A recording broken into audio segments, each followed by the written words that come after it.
राज्यसभा में महाराज धृतराष्ट्र इसका न्याय करेंगे। मृत्यु दंड मिलेगा इसको। चलो। अरे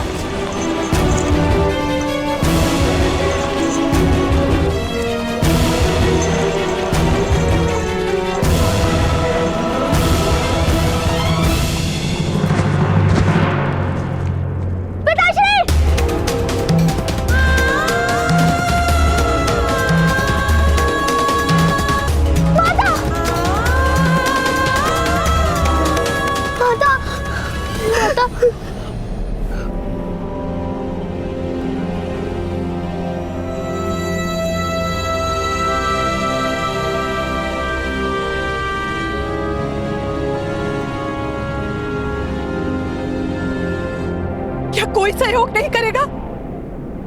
क्या गुरु राष्ट्र में एक निर्दोष की मृत्यु होगी?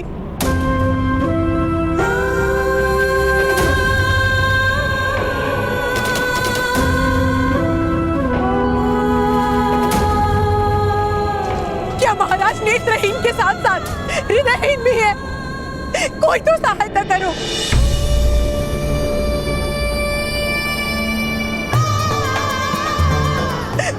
क्या बिना कारण महाराज एक निर्दोष को दंड देंगे? क्या सूतों का कोई आधार नहीं?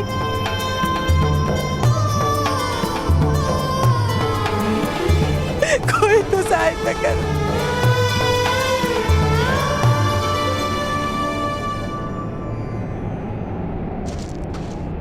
नहीं राधा, महाराज के लिए ऐसे अपशब्द कहोगी तो इसी समय मस्तक काट लिया जाएगा। तुम्हें क्या करूं भ्राता विश्वास?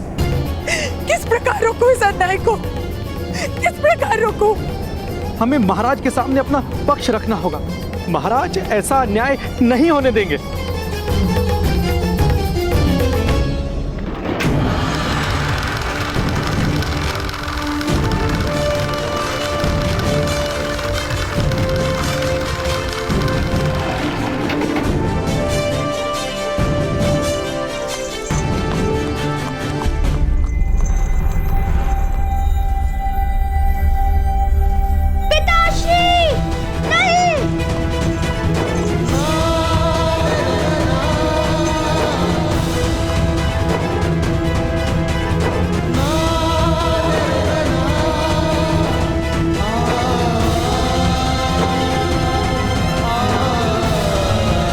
राज्यसभा में कोई आने ना पाए। द्वार बंद कर दो।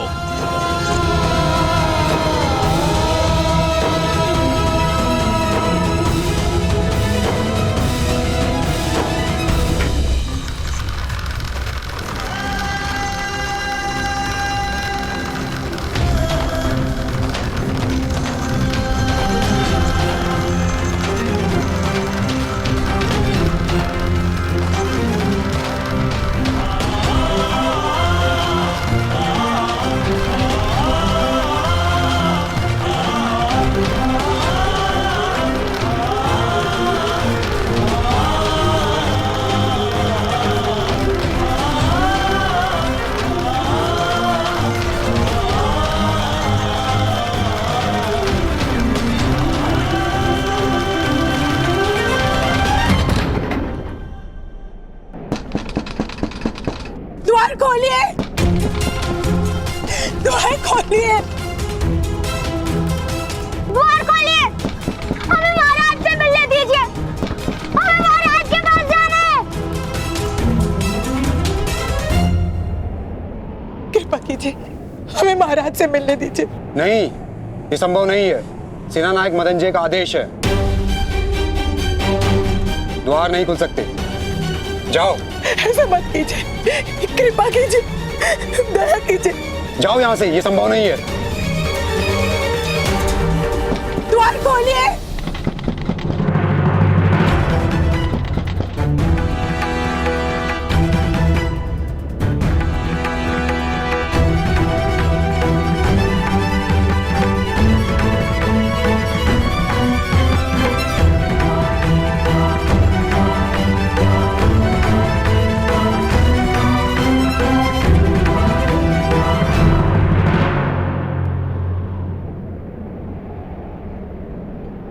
भ्राताकर्ण, आप क्या कर रहे हैं? महल में जाने की योजना बना रहा हूँ शोन।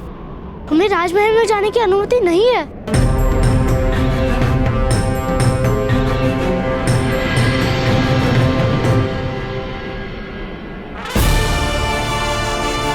सूरज की किरणों को किसी की अनुमति की आवश्यकता नहीं होती शोन। वो बादलों को चीर कर भी पृथ्वी तक पहुंच ही जाती है।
महाराज, जल के जलाशय में विष मिलाने का अपराध स्वयं इस अधिरथ ने स्वीकार किया है।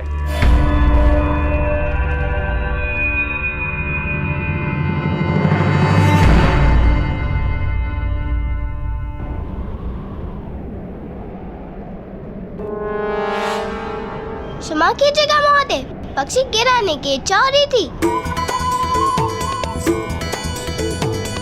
यदि तुम मेरे हाथ आ जाओगे तो समय के अंत तक पक्षी का स्वप्न नहीं देखोगे।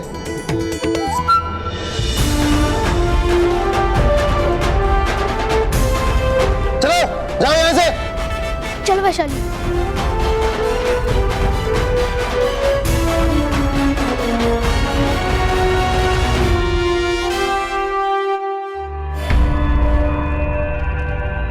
विष के कारण 15 लोहारों की मृत्यु हो गई। नहीं, यह असत्य है।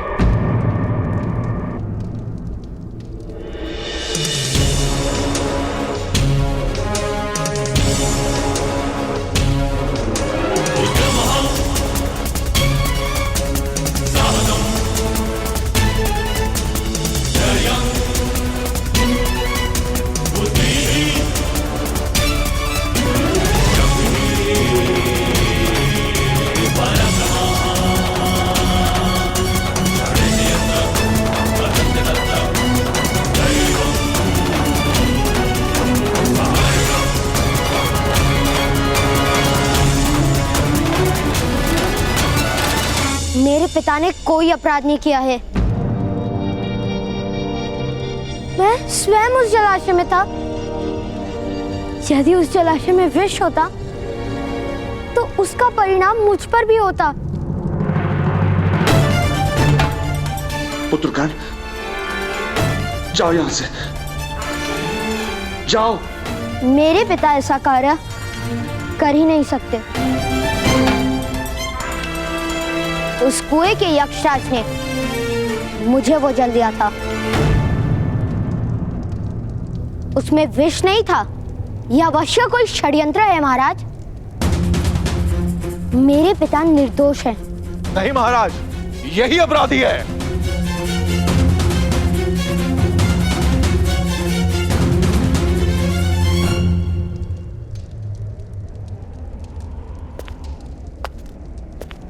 अधिरथ सुषेण, तुम्हारा पक्ष क्या है?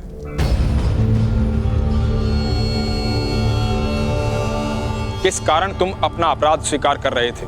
इस बालक के पास दिव्य कवच तथा कुंडल है, इसलिए इस बालक का राजकुमारी से दूर और गुप्त रहना अनिवार्य है। इसी कारण मैं इसकी रक्षा का उत्तरदायित्व आपको सौंप रही हूँ। पिताश्री, महाराज के सामने सत्य बोलिए।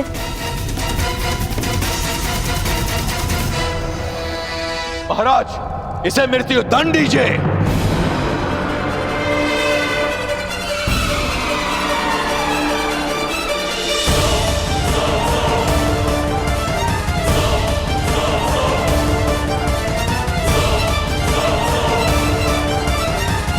ग्राम सेवक मदनजय, क्या तुम्हारे पास कोई और प्रमाण है कि जल में विष अधिरथ ने मिलाया है? कहीं ऐसा तो नहीं? इस बालक ने राज दरबार में आपके असत्य को साबित किया था। आप उस अपमान का दंड इस बालक के पिता को दे रहे हो?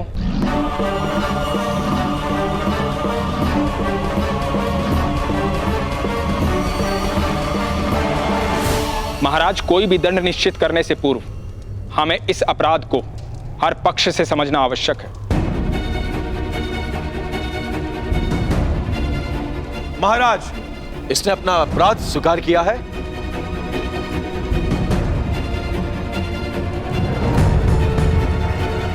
महाराज। हाँ विदुर। महामंत्री विदुर, 15 मनुष्यों की हत्या का दंड केवल मृत्यु ही हो सकता है।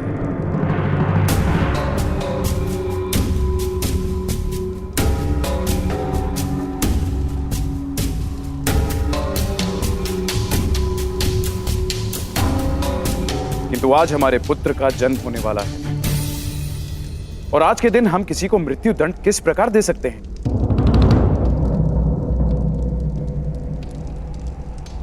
फिर मैं अधिरथ सुषेण को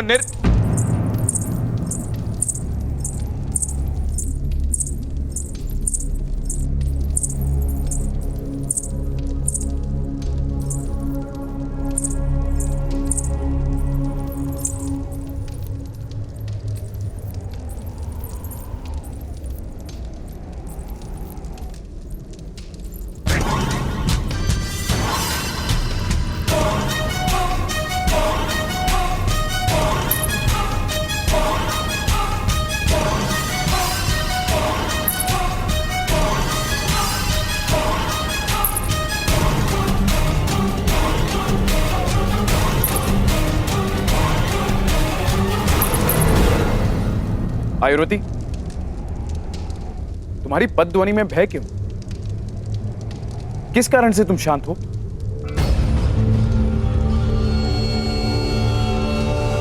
आयुर्वती, तुम्हें आदेश है, मेरे पुत्र का समाचार दो।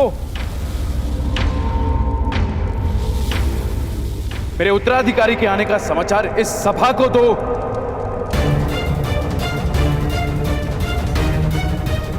महाराज, क्षमा कीजिएगा महाराज। महारानी गांधारी ने पुत्र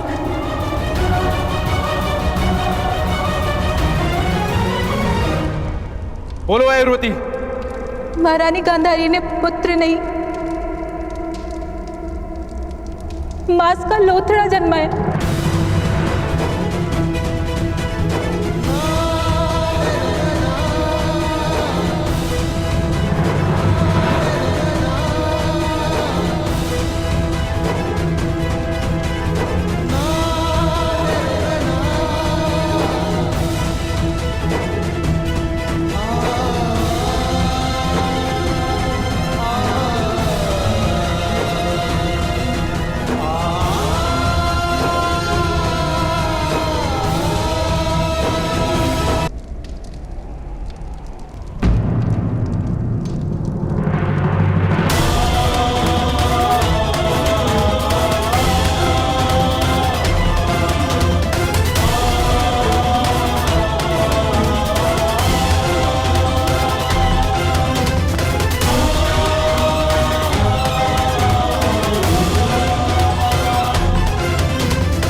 मैं ग्राम रक्षक के पक्ष को स्वीकार करता हूं विदुर।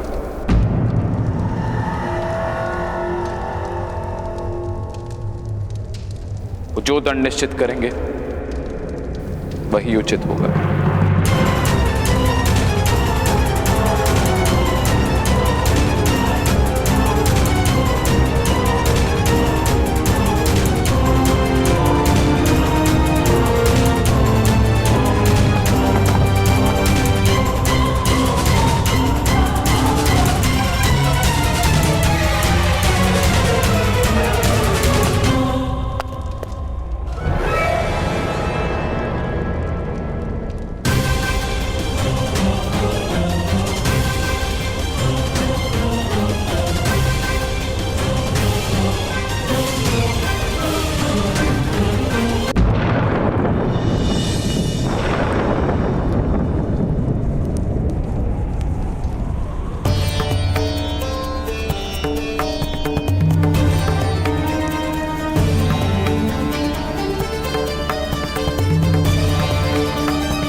मेरा पुत्र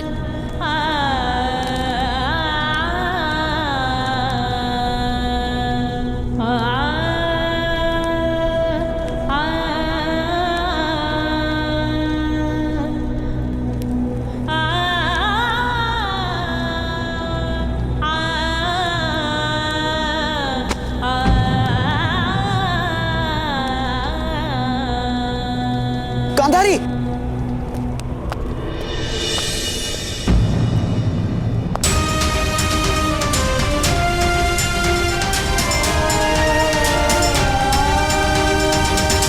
गांधारी, ये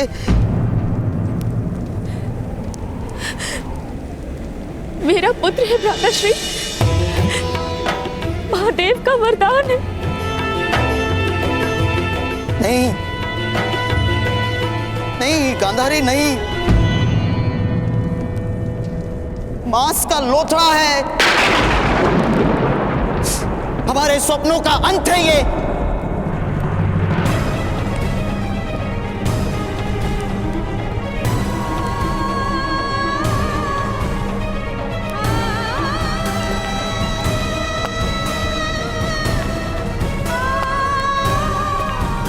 अरे देखिए ना भ्राताश्री क्या कह रहे हैं।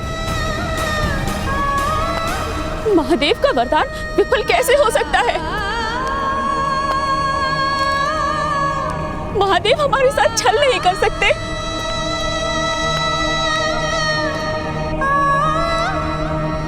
हमारे पुत्र के जन्म से तो हमारे जीवन का प्रारंभ होने वाला था ना आर्य।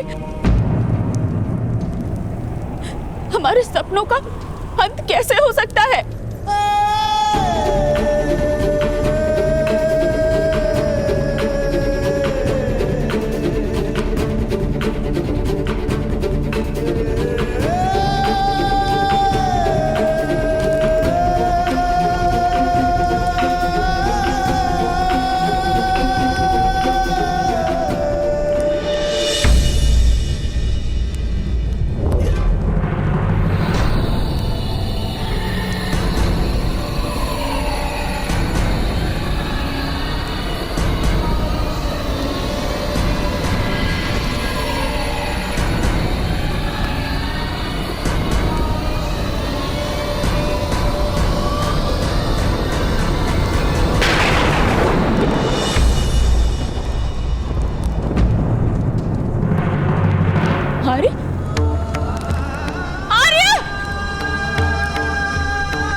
कोई तो उपाय होगा पिताश्री।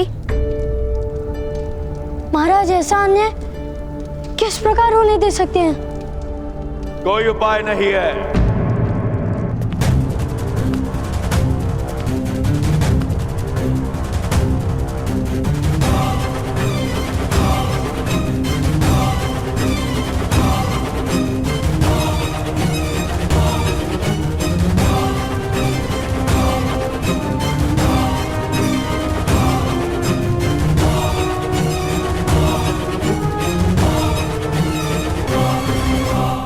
अब तो तुम्हारे पिता के अपराध के दंड का निर्णय स्वयं महाराज ने मुझे करने को दिया है।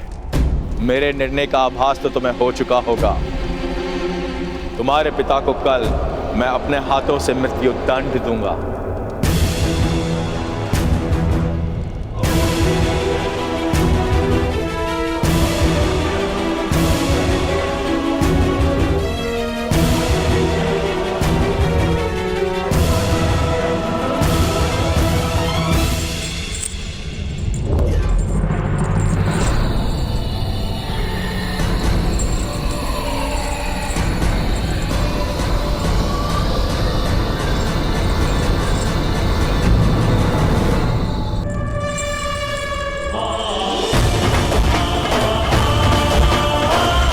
मेरे पिता को कोई दंड नहीं दे सकता।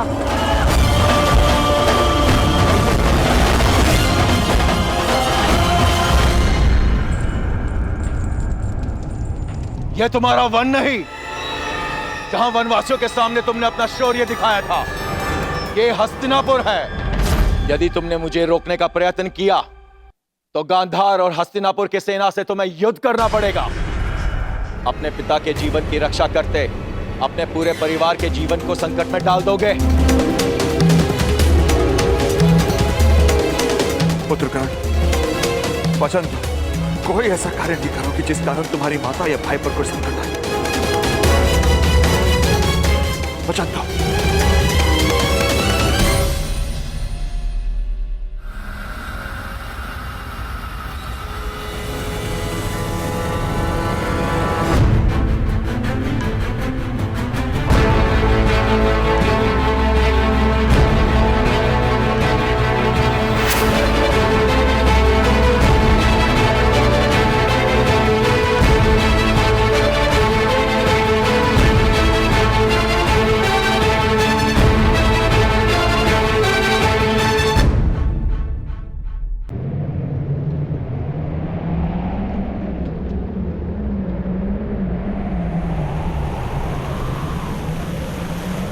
मेरे पिता को कोई दंड नहीं दे सकता। यदि तुमने मुझे रोकने का प्रयत्न किया तो गांधार और हस्तिनापुर की सेना से तुम्हें युद्ध करना पड़ेगा। अपने पिता के जीवन की रक्षा करते अपने पूरे परिवार के जीवन को संकट में डाल दोगे। पुत्रकर्ण, वचन दो, कोई ऐसा कार्य नहीं करो कि जिस कारण तुम्हारी माता या भाई पर कोई संकट आए। वचन दो।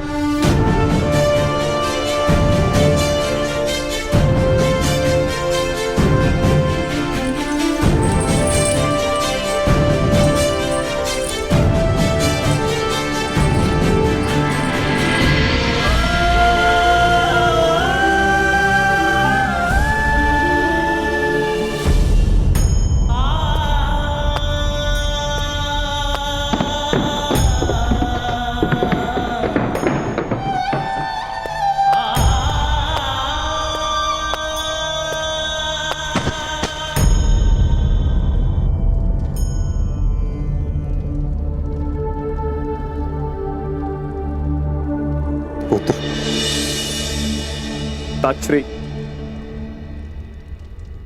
ये क्या छल हुआ है मुझसे? संतान के नाम पर मांस का लोथड़ा दिया है उस गांधारी ने। अब तक मुझे भगवान पर क्रोध था कि उसने मुझे दृष्टि से वंचित रखा, किंतु आज सुख है कि मेरे नेत्र नहीं हैं, कि मैं उस मांस के लोथड़े को देख नहीं पाया। मेरे भाग्य ने मुझसे मुंह मोड़ लिया है ताक्षरी। आज तक मेरी दृष्टि ने मुझे कभी पराजित नहीं किया, किंतु आज मैं अपने भाग्य से पराजित हो गया हूं ताक्षरी। आपने सदैव मुझे शिक्षा दी है ताक्षरी कि जब तक हृदय का बल है तब तक कोई भी संघर्ष बड़ा नहीं है, किंतु आज मेरे हृदय का बल ही टूट चुका है, टूट चुका है। नहीं नहीं पुत्र, जीवन की घटनाओं से हृदय का बल नहीं टूटता, मन का छल टूटता है।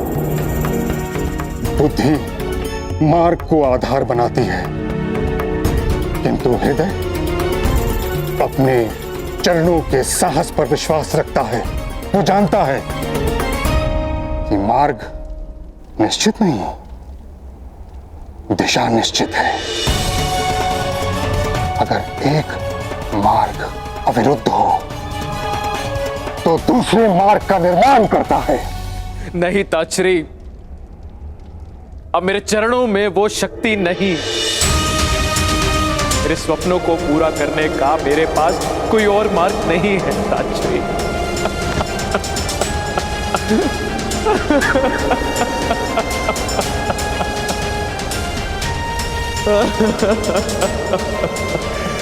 कोई तो उपाय होगा तात्री, कोई तो उपाय बताइए तात्री।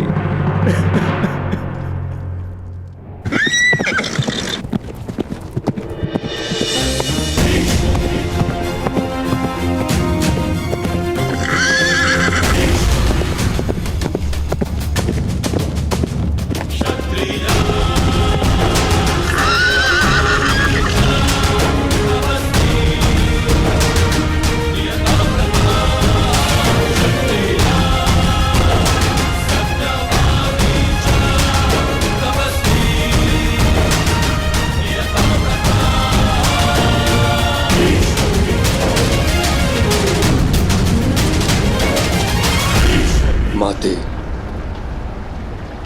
आज आपके पुत्र को आपके मार्गदर्शन की आवश्यकता है।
जिस पुत्र ने अपने मार्ग पर अपनी प्रतिज्ञा का बंधन टाल दिया हो, उस पुत्र को ये माँ क्या मार्गदर्शन देगी? उसी प्रतिज्ञा पर किसी भी स्थिति में अटल रहने का मार्गदर्शन। क्या ऐसी कोई स्थिति हस्तिनापुर में उत्पन्न हुई है पुत्र?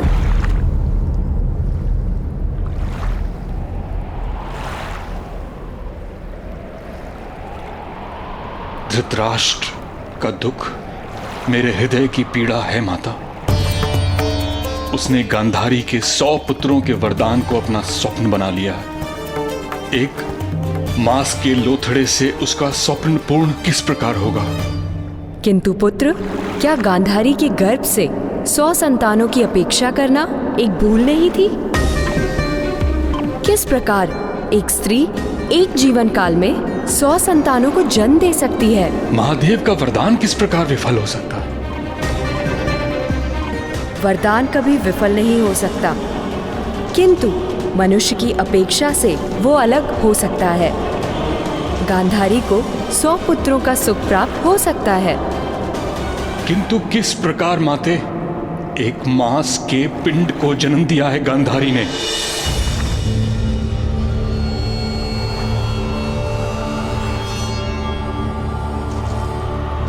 नहीं पुत्र, उसने 100 संतानों के गर्भ बीज को जन्म दिया है।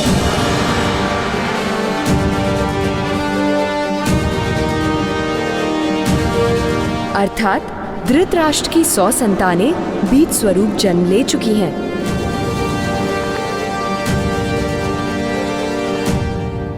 अब उन्हें मानव का रूप देना होगा और ये कार्य इस पृथ्वी पर केवल महामुनि व्यास ही कर सकते हैं।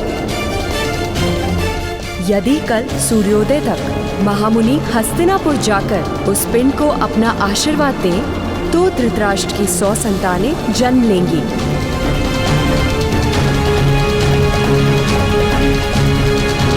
अन्यथा पितृत्व का सुख उसके भाग्य में नहीं।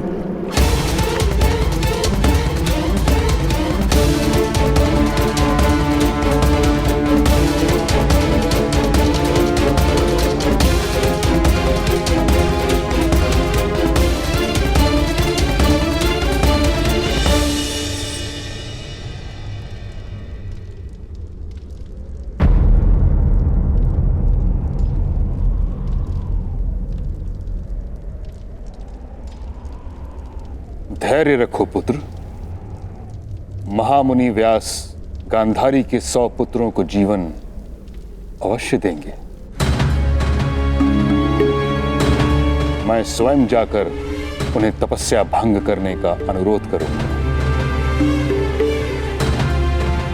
और प्रातःकाल से पूर्व उन्हें हस्तिनापुर लाने का संपूर्ण प्रयत्न करूंगा।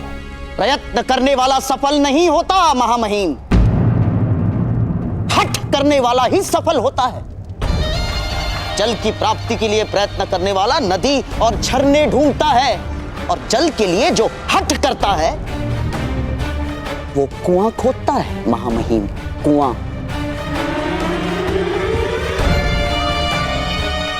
और आपको कोई अंतर नहीं पड़ता मेरी बहन की संतान जिए या नहीं।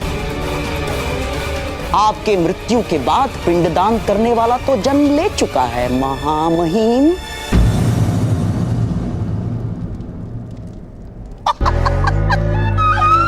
महाराज पांडु के घर में हैं? धृतराष्ट्र के प्रति मेरे प्रेम पर संदेह है आपको गंधार राज?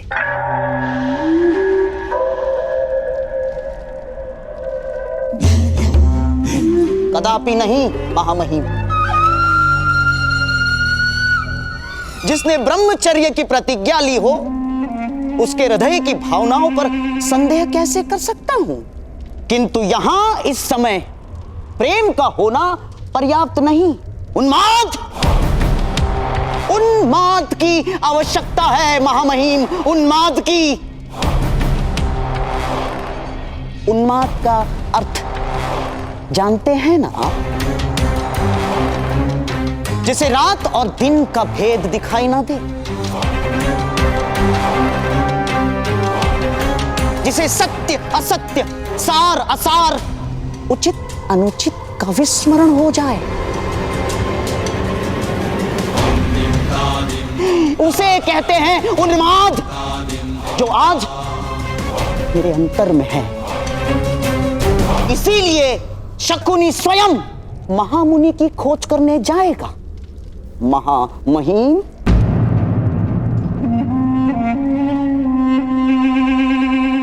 शकुनी यथार्थ कह रहा है ताचरी।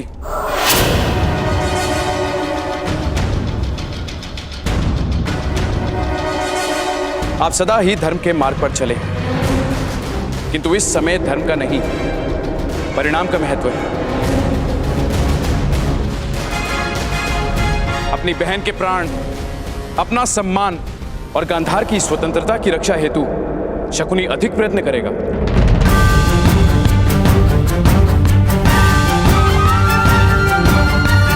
मेरा आदेश है, शकुनी जाएगा महामुनि को ढूंढने हेतु।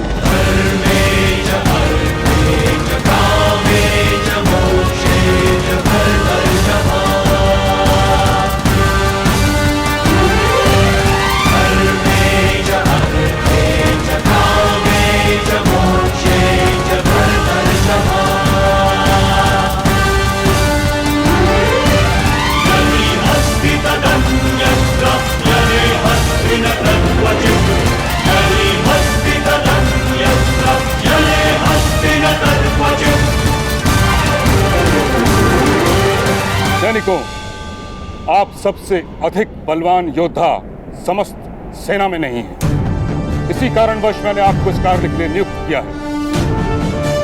आप सब गांधार राज के संग महामुनि को ढूंढने जाएंगे।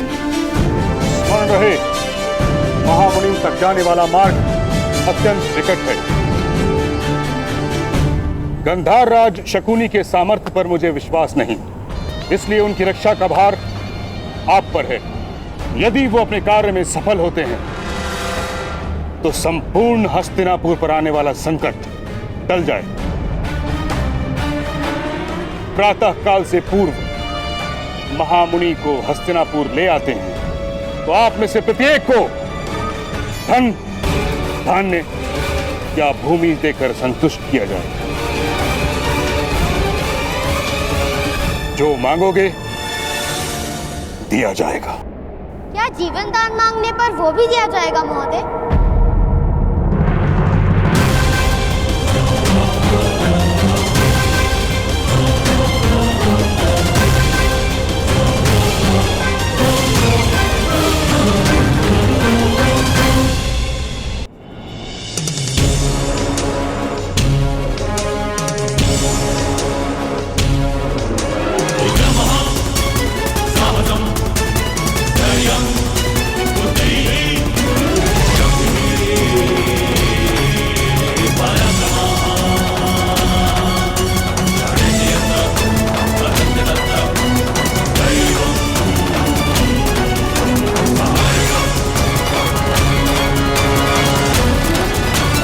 बालक, तुम्हें यहाँ आने की अनुमति किसने दी?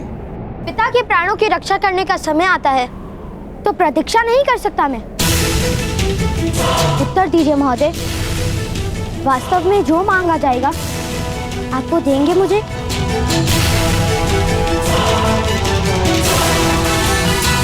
किंतु केवल सैनिकों को। अगर मैं इनसे पहले लेकर आऊंगा तो?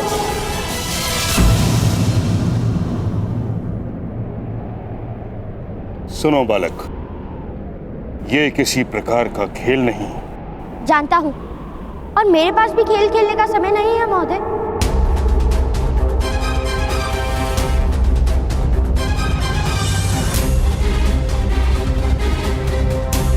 मैं अवश्य अपने पिताश्री की रक्षा करूंगा।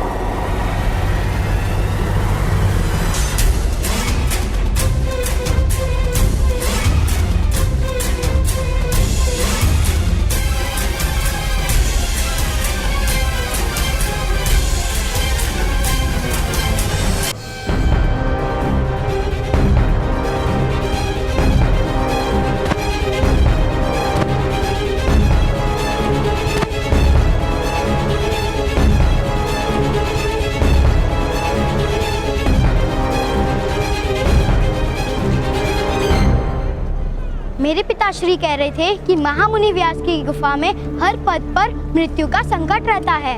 मृत्यु का भय नहीं मित्र, मुझे महामुनि व्यास को महारानी गांधारी तक पहुंचाना है। महामहिम ने कहा है कि जो ये कार्य करेगा उसे मुंह मांगा इनाम दिया जाएगा। मैं इनाम में पिताश्री का जीवन मांग लूंगा।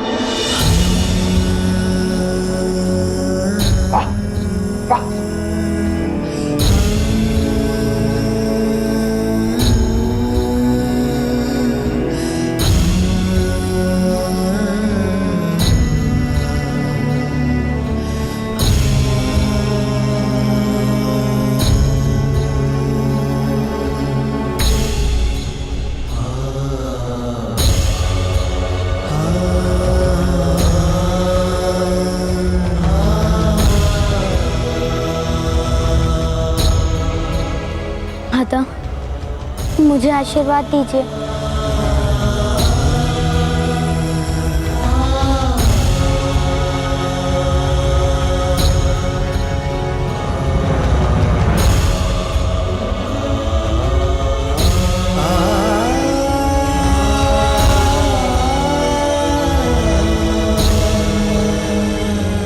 मेरा आशीर्वाद तुम्हारे साथ है पुत्र। तुम्हारा ये विश्वास ही तुम्हारा सबसे बड़ा बल बने।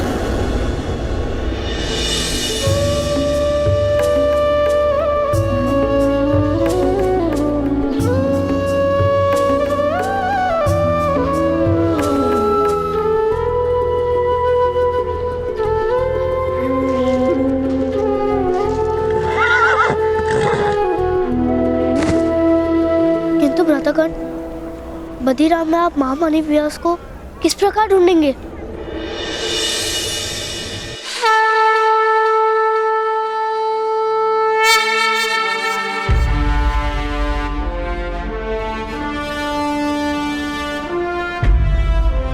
भगवान सूर्य नारायण मेरा मार्गदर्शन करेंगे।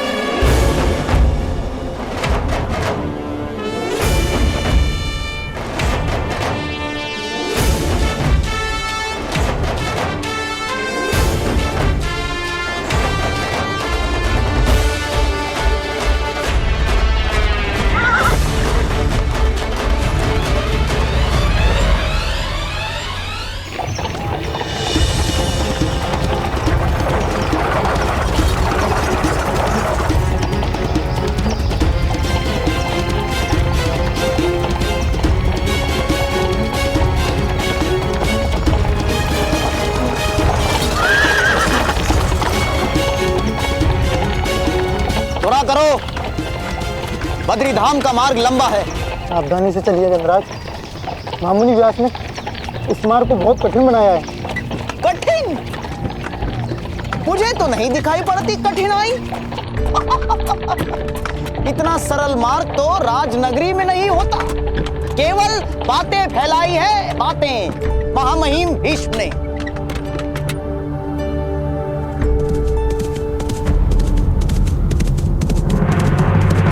रथ रोको।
बालक, तुम यहाँ क्या कर रहे? वही जो आप कर रहे हैं। मैं महामुनि को हस्तिनापुर ले जाऊंगा। तुम करोगे वो कार्य? जानते नहीं ये मार्ग अत्यंत कठिन है? आप जानते हैं कि मार्ग कठिन है? फिर तो ये कार्य आपसे हो ही नहीं पाएगा। जो कठिनाई नहीं जानता वही कठिनाइयों से पार उतरता है, ऐसा मेरे ताऊ ने कहा था। बड़े बातूनी हो बालक, किंतु ये बालकों का खेल नहीं। उत्तम, क्योंकि खेल खेलने का समय मेरे पास भी नहीं है महोदय। क्योंकि मुझे पिताश्री की रक्षा करने हेतु महामुनि व्यास को महारानी गांधारी तक पहुंचाना है।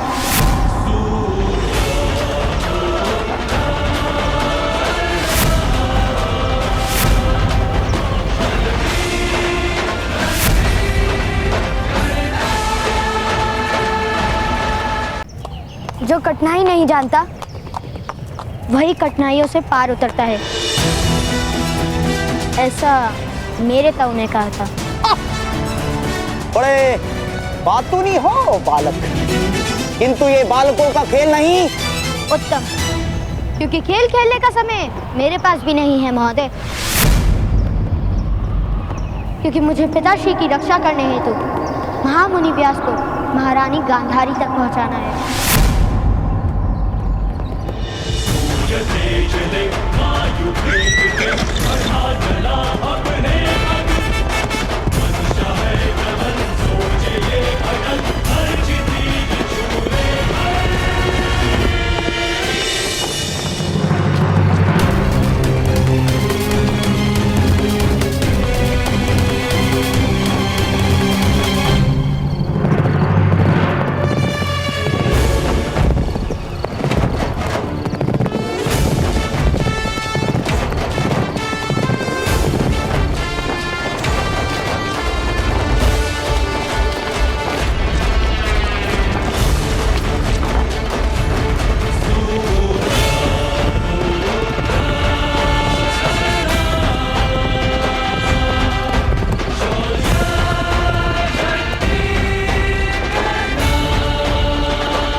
ये कैसा चमत्कार है?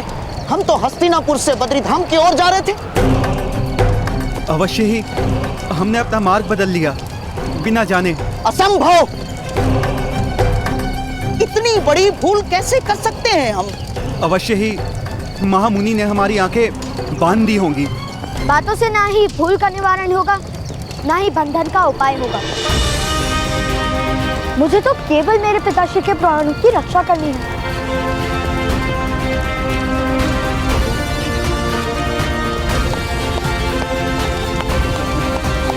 सैनिकों, इस बालक के पीछे जाओ।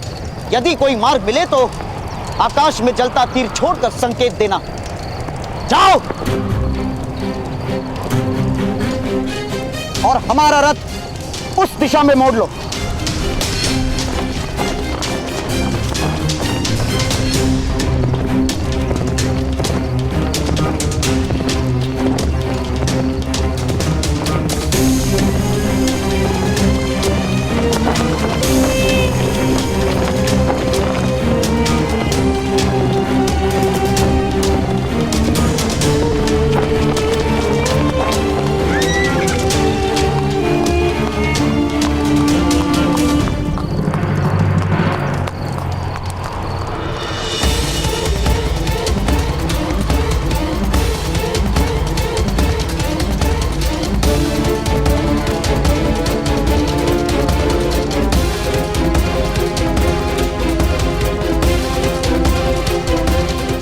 पुनः हस्तिनापुर कैसे आ गए? अवश्य कोई माया है ये।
तुमने उसे जाने क्यों दिया रहा था? कर्ण भी बालक है, उस पर कोई विपत्ति है तो क्या होगा? पिताश्री, आप चिंता मत कीजिए। मुझे मेरे भ्राताश्री पर पूर्ण विश्वास है। वो अपना प्रण सदा सफल करते हैं। विश्वास रखो अधिरथ। वृक्ष का मूल कितना भी कोमल हो, धरती को चीर ही देता है। कर्ण सारी विपत्तियों से युद्ध करके प्रातःकाल से पूर्व महामुनि को अवश्य ले आएगा। तब तो उसका प्रयत्न व्यर्थ हो जाएगा सुजनों।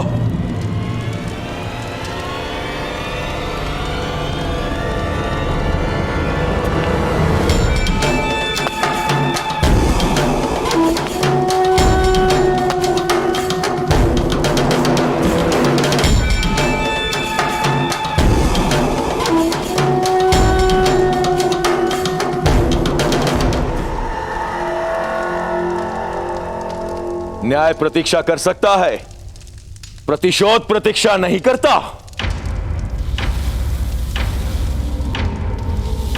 आज प्रातःकाल से पूर्व ही सूत अधिरथ की मृत्यु होने वाली है।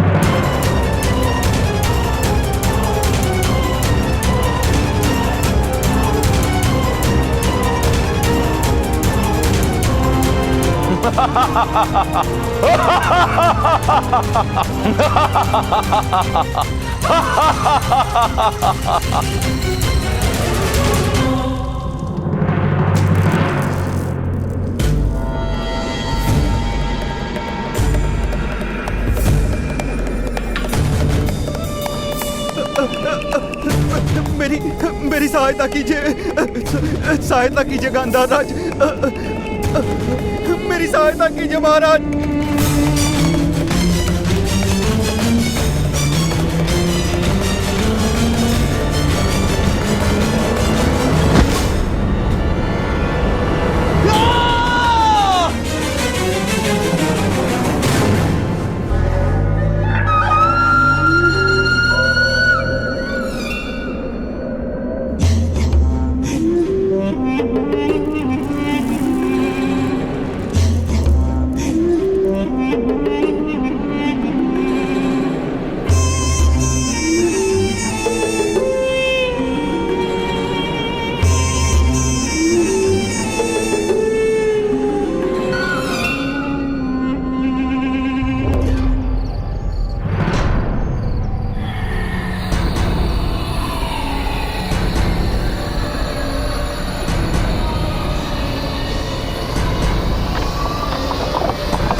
तुम तो वास्तव में अद्भुत हो बालक, अद्भुत। लो लो मेरा हाथ पकड़ो। ताऊ ने कहा है जो ऊपर है उनका हाथ पकड़ते नहीं और जो नीचे है उनका हाथ कभी छोड़ते नहीं। हाँ?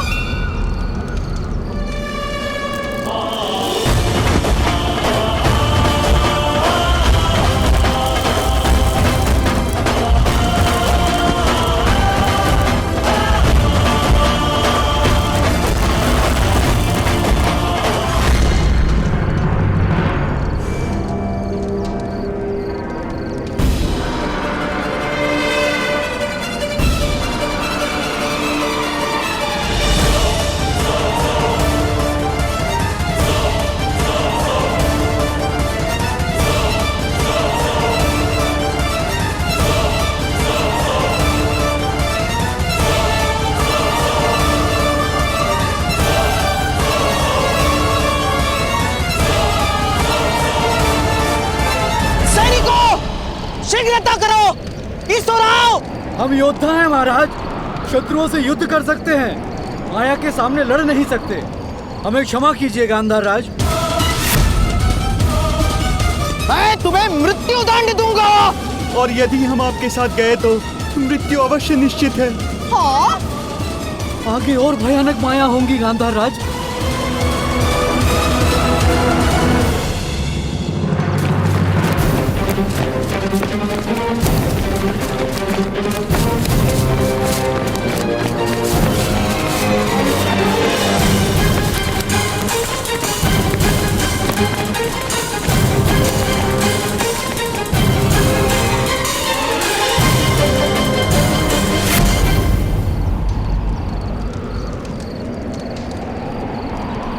उस दिशा में जाऊंगा।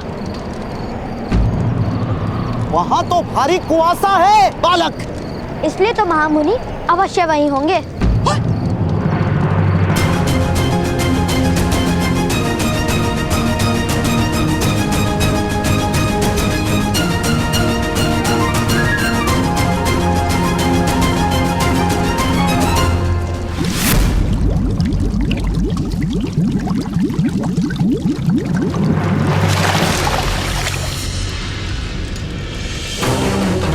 अभी प्राण मत त्यागना अधिरथ, अभी तुम्हारे मृत्यु का समय नहीं आया।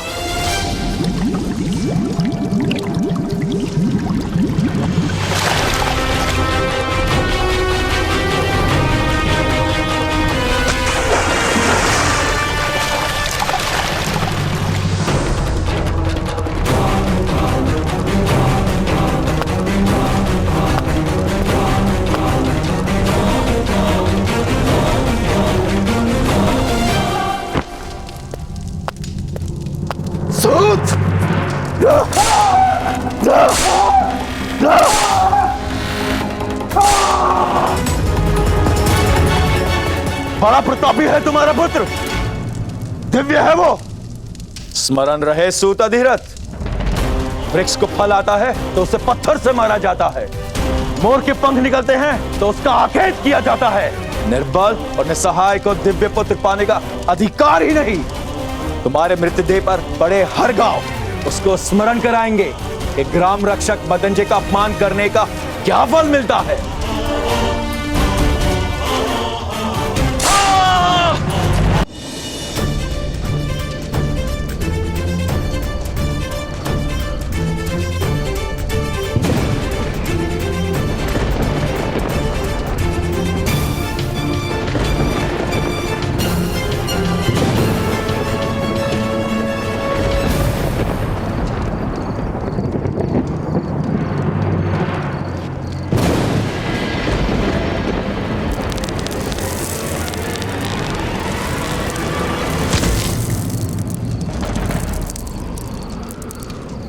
सहायता करो, कोई है जो इस वृद्ध की सहायता करे?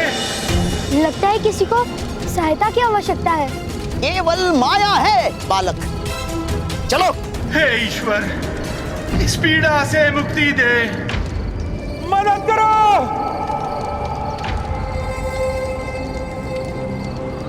यदि किसी को वास्तव में सहायता की आवश्यकता होगी तो?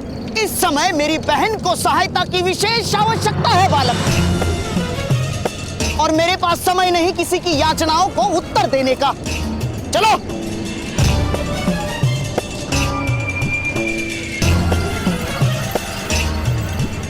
अरे कोई है, मदद करो।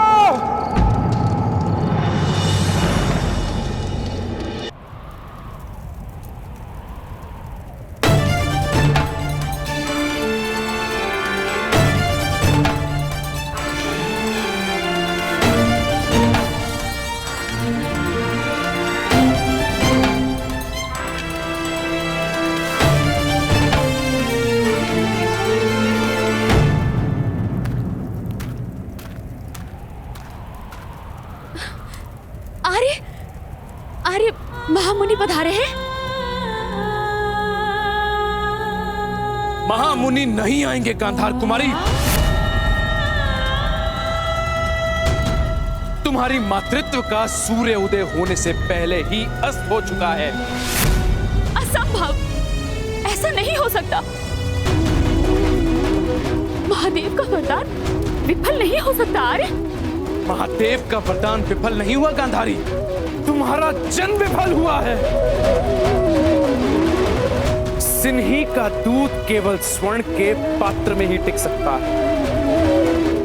वरदान को धारण करने की पात्रता नहीं तुम्हारी,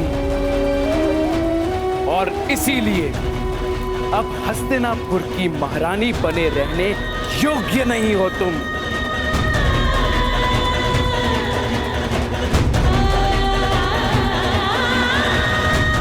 कल प्रातः काल ही मैं तुम्हारा त्याग कर दूंगा।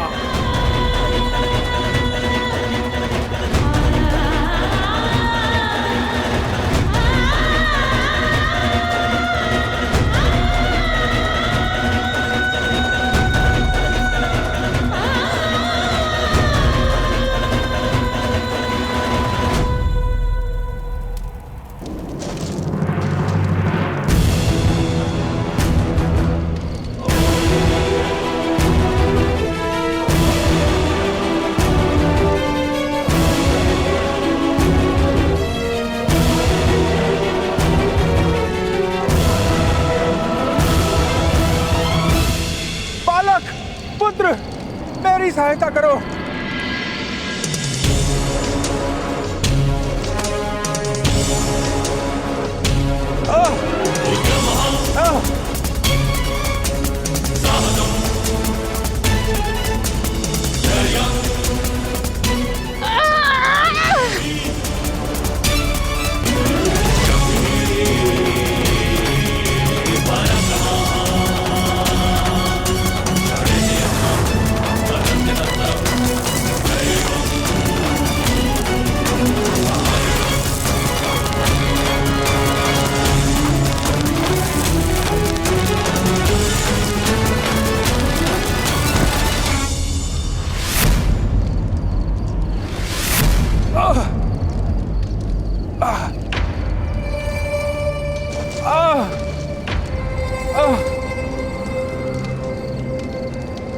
पुत्र, तुमने मेरे प्राणों की रक्षा की, तुम्हारा बहुत आभार है।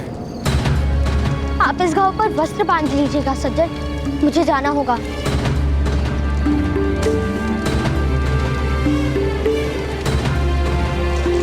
बालक,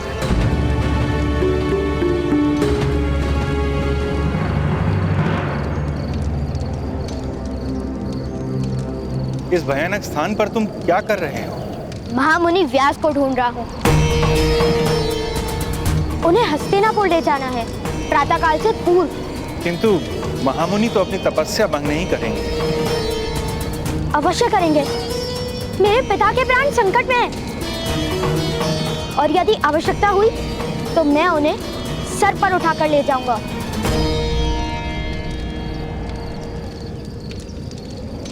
तुम्हारा आत्मविश्वास प्रशंसा योग्य है पुत्र, किंतु बल की भी एक मर्यादा होती है। मैंने इस वृक्ष को भी उठाया था ना? वृक्ष प्रतिकार नहीं करता, वृक्ष का अपना कोई संकल्प नहीं होता।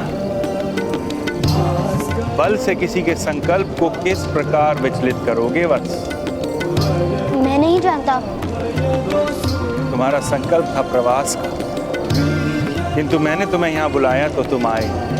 क्यों? क्योंकि आप पीड़ा में थे। केवल इतना ही कारण नहीं था कि तुम मेरे पास आए वत्स। विचार करना इस बात पर।